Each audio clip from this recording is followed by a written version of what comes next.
माणसाची आहे, ही मुंबई मराठी माणसाची आहे. या मुंबईमध्ये कोण कोण आलं? या मुंबईमध्ये महाराष्ट्रामधून कोकणामधून कोकणी माणूस आला, उत्तर महाराष्ट्रातून उत्तर महाराष्ट्रीय आला, जळगावकर आला, नंदुरबारकर आला, पश्चिम महाराष्ट्रातून पुणेकर आला, कोल्हापूरकर आला, सांगलीकर आला, सातारकर आला, सोलापूरकर आला, मराठवाड्यातून जालनावाले आले, सगळे आले आणि विदर्भातून नागपूरकर सुद्धा आले.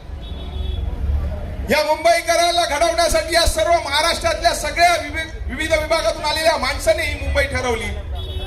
आणि आज आम्हाला विचारतात की ही मुंबई कोणाची? ही मुंबई मराठी माणसाची आहे. काल एकाने सांगितलं लातूरमध्ये गेलं आणि एकाने सांगितलं की तिथे गेल्यावरती आता लोक सन्माननीय विलासरावांच्या स्मृती विसरायला लावलेल्या आहेत. म्हणजे विचार करा किती हा द्वेष त्यांनी पसरवलेला आहे. हा द्वेष मोडून जर काढायचा असेल, म्हणून तर राजसाहेब म्हणाले भांडण मोठं नाही, वाद मोठा नाही, मोठा आहे तो महाराष्ट्र मोठा आहे. म्हणून मी उद्धव साहेबांबरोबर येतोय आणि त्याचं स्वागत या महाराष्ट्रातल्या तमाम जनतेने केलं, या मुंबईकरांनी केलेलं आहे. म्हणूनच समोरच्याच्या मनातील प्रथमेश धडकी भरलेली आहे.